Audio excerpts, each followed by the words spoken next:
Hello everyone and welcome back to TowerGate. It is TowerGate day number 644. 644. Stride December the 27th, 2018. Thursday. Thank you so much for tuning in. Alrighty, well, it's good to be back. A lot of news to cover, so let's get to it. By the way, hopefully you all had a very good Christmas. And hopefully you'll have a very good New Year as well. Hopefully we will all have a good New Year. And that means bringing the perps to justice. That's what a good year for me will be. That's the only thing I care about in 2019, to be quite honest with you. 2019 better be the year that we bring justice to the perps. Well, President Trump and Melania surprised the troops in Iraq. And they seemed awfully happy to see them.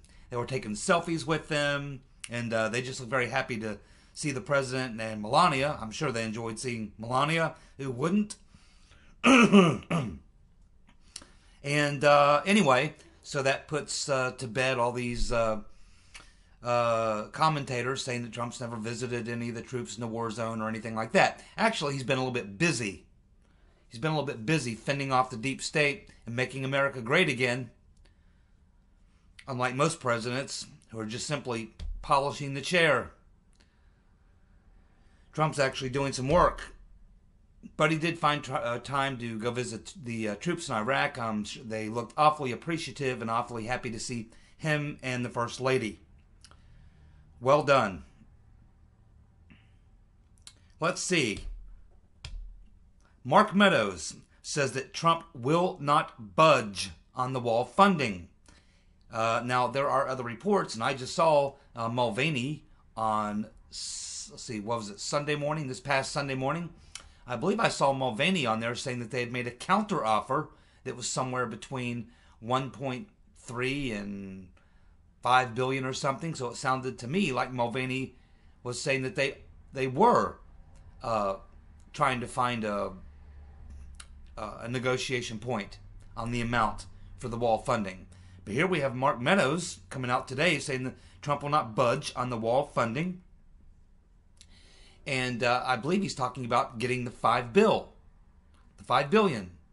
But you got Mulvaney basically suggesting that they're looking for a number somewhere in between. So I don't know what the truth is. Who knows? I don't think he should budge an inch.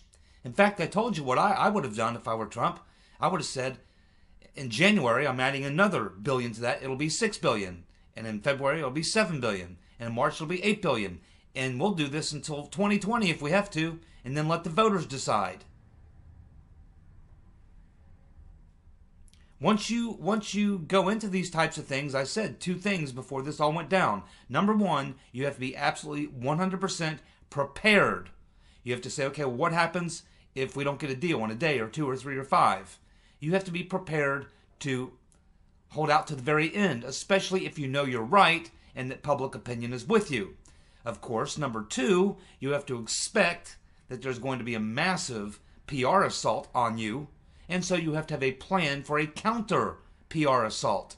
I laid out exactly what that should look like. By the way, today, a Mexican illegal known Mexican drug lord and cartel member killed a man and woman at a Walmart in the parking lot in Arizona.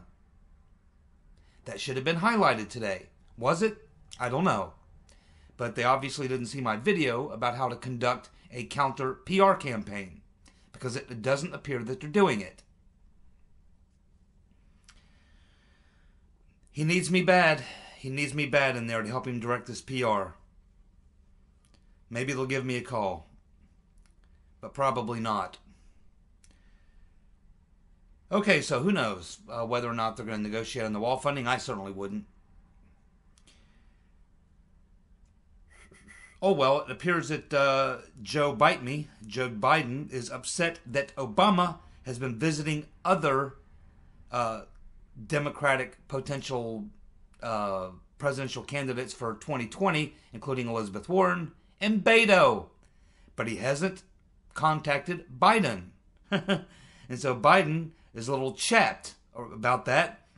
And he says in response to that, he says, hey, he said, I'm the most qualified candidate in the field.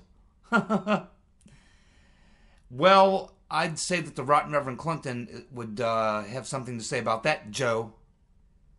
Because when she looks and sees that the top two candidates are Bernie Sanders and Joe Biden, the Right Reverend Clinton's going to go, ha ha ha, Biden and Sanders, I got this thing. That's exactly what she's going to do. Now, Beto O'Rourke, you know, here's how you know that Beto O'Rourke is far too stupid to be president. The very fact that Beto O'Rourke believes that the majority of Americans would seriously consider him for president of the United States tells you how stupid he is.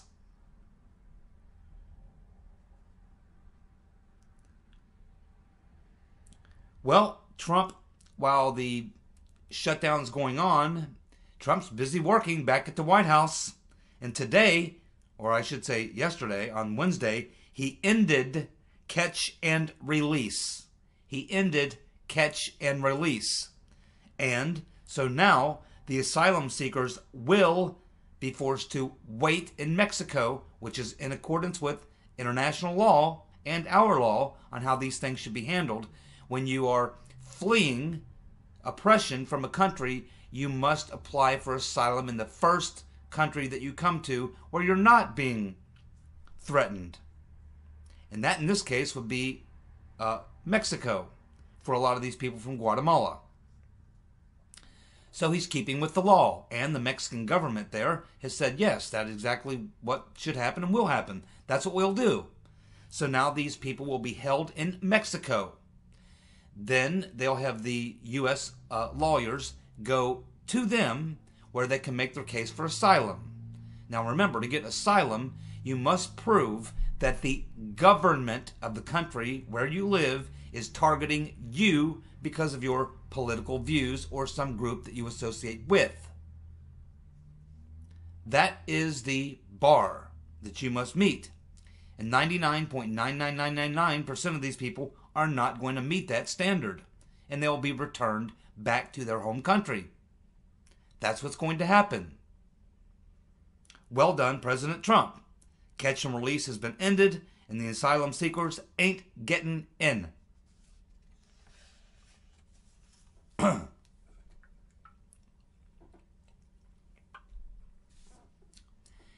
How many of you can remember the Benghazi hearings?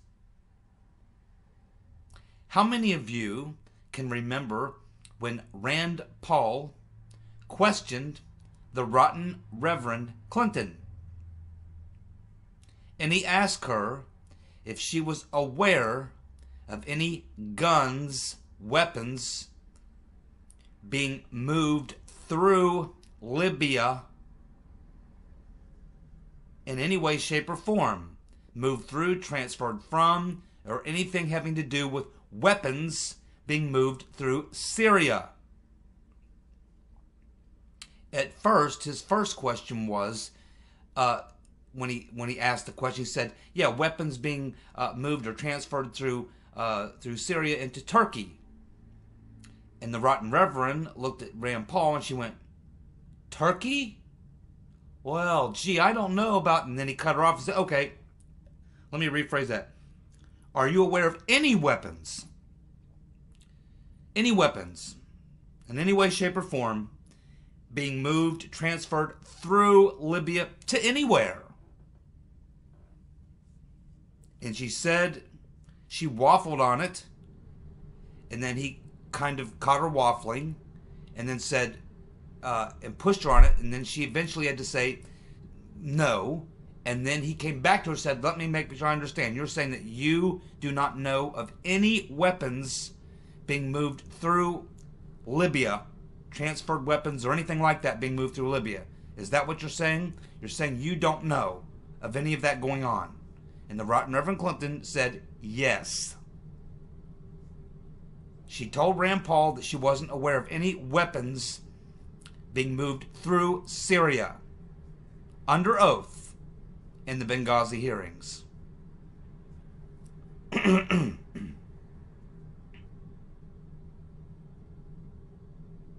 you go. Mark Turi, T-U-R-I. You may want to Google him. Mark, M-A-R-C, Turi, T-U-R-I.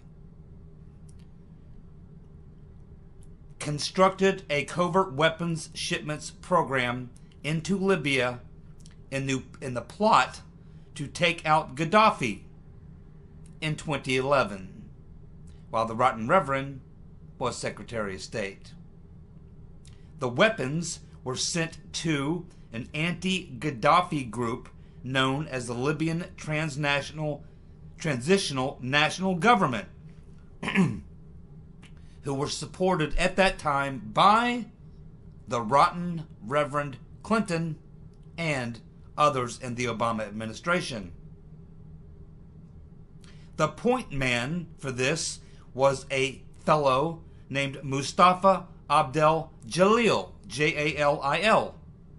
Jalil was a member of the Muslim Brotherhood, and the group that he headed was deeply tied to Al-Qaeda and ISIL, which later became ISIS in Syria.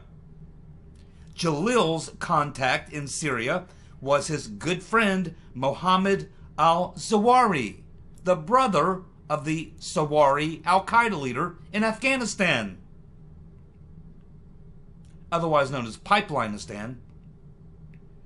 The weapons were shipped directly to al-Zawahiri at the direction of the Rotten Reverend Clinton, according to Mr. Turi.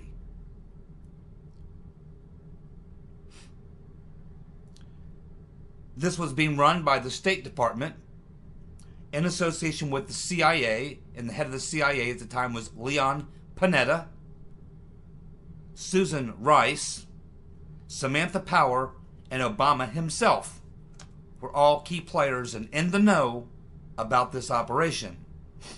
Just weeks after the operation began, U.S. aircraft began seeing surface-to-air missiles being used against them for the first time in over a decade in the region. Mark Turi was working for the Clinton State Department in the Obama administration. Turi coordinated the flow of weapons through Qatar into Libya. In August of 2012, the U.S. State Department began making efforts to buy back those weapons, now being used by Al-Qaeda. It was during that time that the weapons buyback program was happening that the Benghazi attack happened that led to the ambassador, Chris Stevens, and 4 other Americans being killed. In 2014, the DOJ filed charges against Mark Turi. Turi argued in his defense that the weapons were non-registered because the State Department and CIA needed covert cover. Turi produced the documents proving that the Rotten Reverend Clinton was the driver behind the operation, the illegal operation. The DOJ tried to hide the evidence that it was a Clinton State Department operation along with the CIA. But in October of 2016, a federal judge ruled that Turi could use his and other State Department documents to make the case for his defense. The case was set to reconvene on November 8th, 2016, Election Day.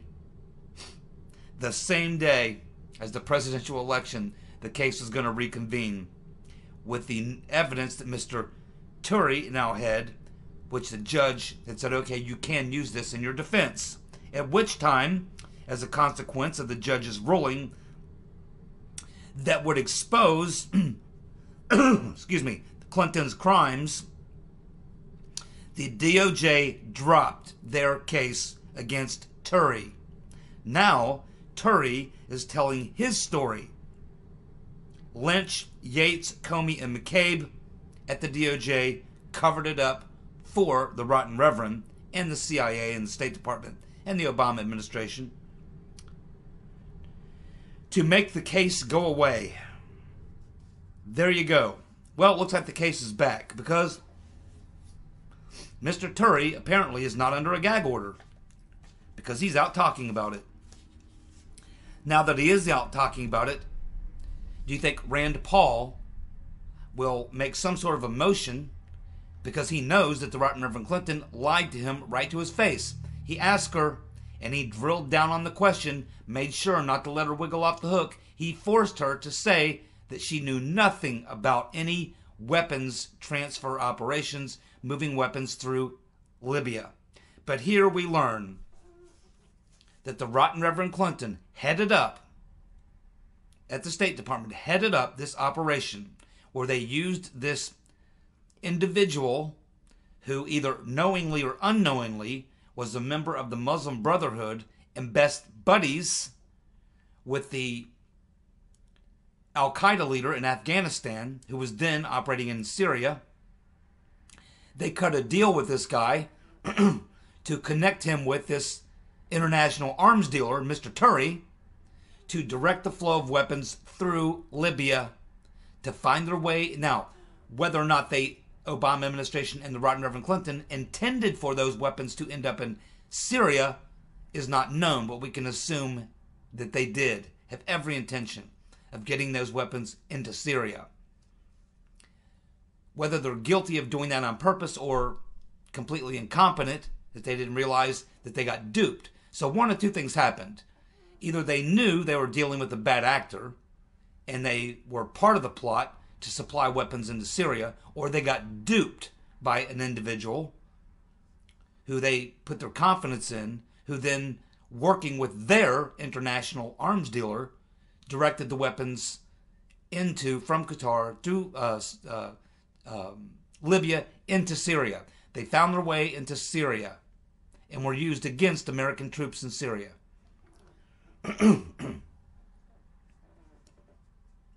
And the DOJ swept the entire thing under the rug. Now that this individual has come forward, Mr. Turi, Rand Paul should absolutely demand that the rotten Reverend Clinton come back to the Senate and testify again in more detail about the gun-running operation that she headed up in Libya. And they should take special note that she lied under oath to Congress, right to Rand Paul's face and to everyone else on that committee. And if you go back and watch those hearings, you'll notice that Senator Magoo, during the entire time that Rand Paul, once he began his questioning of the Right Reverend Clinton, Senator Magoo literally turned his chair like this, sideways, and looked at the damn wall for the entire time that Rand Paul is sitting back here questioning the Right Reverend Clinton, who's right behind him. Senator Magoo turned his back on purpose as a form of, I guess, protest to Rand Paul for asking questions about gun running in Syria. Do you think Senator Magoo had anything to do with coordinating with the Obama administration and the Rotten Reverend and Panetta and Rice, that little gun-running operation?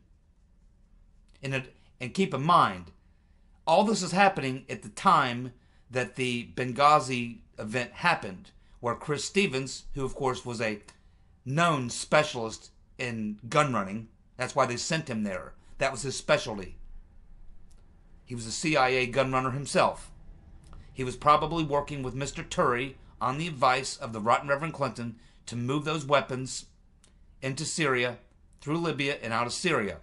Once they had armed these people to take out Gaddafi, then they had this large, massive cache of weapons. We're not just talking guns and bullets. We're talking shoulder-fired rockets, anti-aircraft type Stinger missiles, and things and such.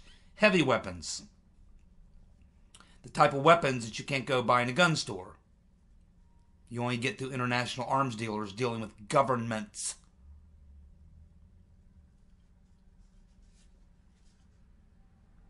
If you want to Google him, Mark, M-A-R-C, Turi, T-U-R-I, you can read all about it.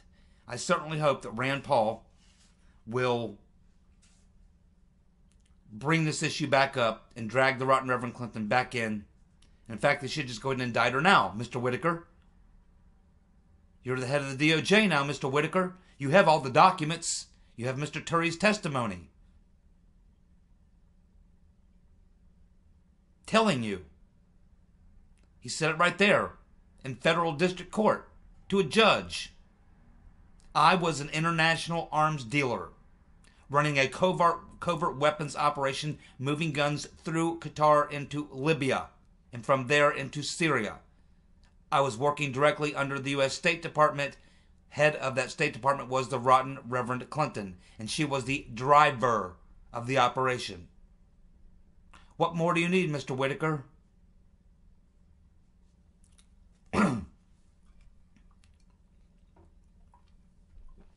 Pick a crime, any crime. The Clinton crime wave, absolutely unbelievable. Nothing ever in American history like it. She would make Bonnie and Clyde blush. Brian Cates at the Epoch Times. He says Trump will declassify documents after the Mueller probe is over. Well, that's what everybody says. That's what everybody keeps telling me. How many of you believe that the Mueller probe is actually going to end before 2020? I don't. I'll believe that the Mueller probe is ended when I see it's ended.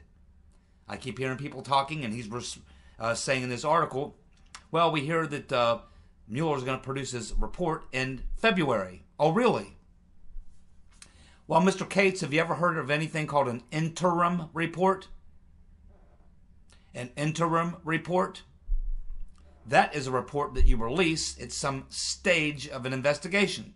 You say, well, here's what we got so far, and we're going to keep on looking.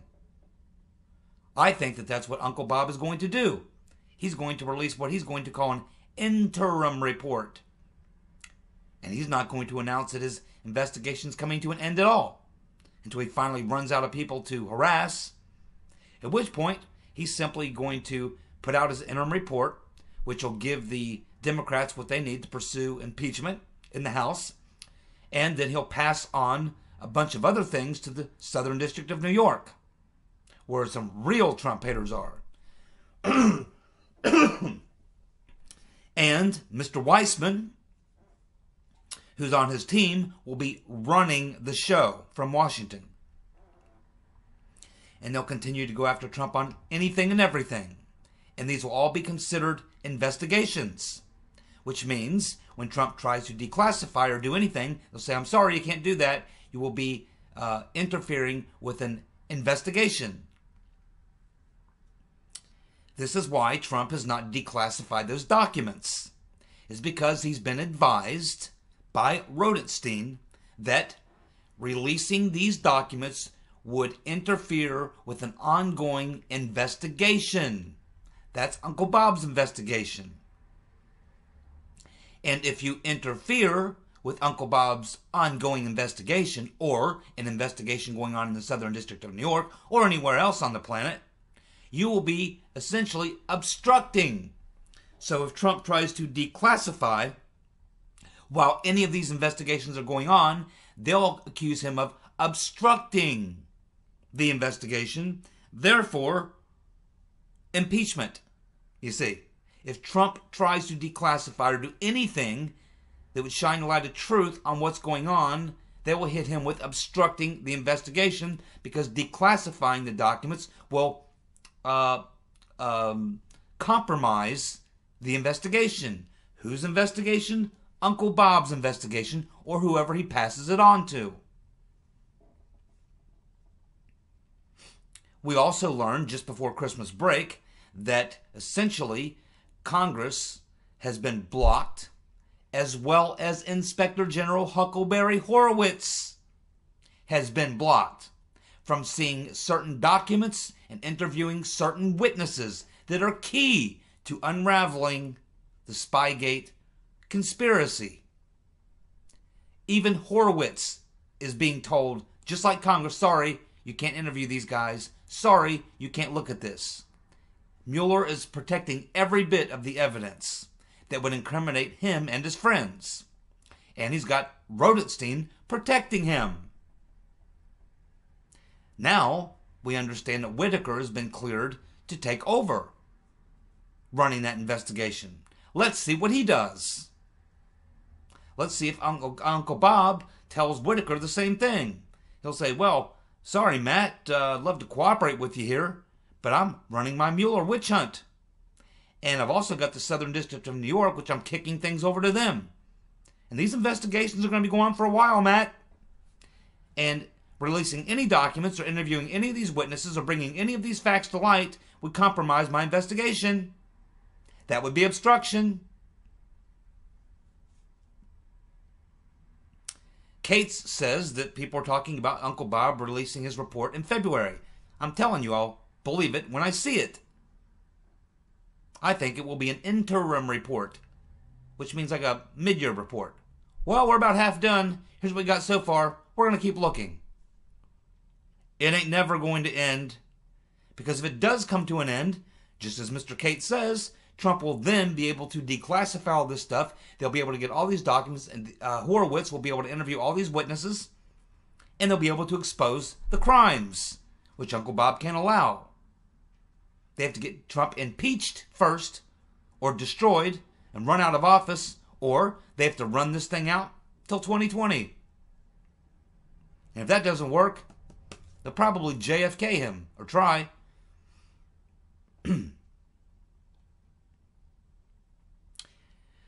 Alrighty, so it appears that Trump has also been busy on the wall, and apparently today he has authorized and approved the contract to the people who are going to build this section of wall. He's authorized another 115 miles of wall construction in Texas.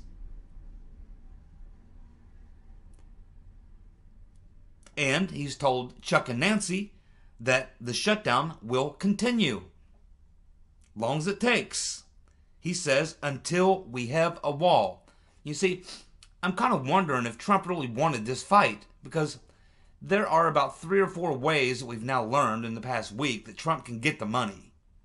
We found out from, I believe it was Mark Levin had been researching this, and he found out that all these agencies of the government have all this money that's allotted to them, and any of that money that's not actually been earmarked for spending, that's sitting in one of those accounts, the president can use any of those monies. And there are hundreds of these accounts with monies that have not been earmarked for anything yet. He can use that money. There's a lot more than $5 billion there. So there are other ways that he can get this done, and he's probably been told this. But for some reason, he wants to have this fight.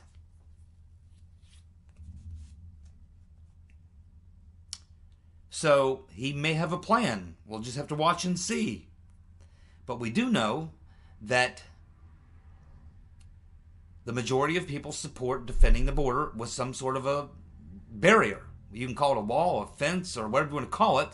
People know you have to have something that will keep the criminal illegals out. So hopefully he'll stick to his guns and will not back down and will not compromise on the amount of money he's looking for. I'd be asking for more than that. But it's good to see that he's authorizing parts of the wall. He's picked out the type of wall he wants. He's moving forward.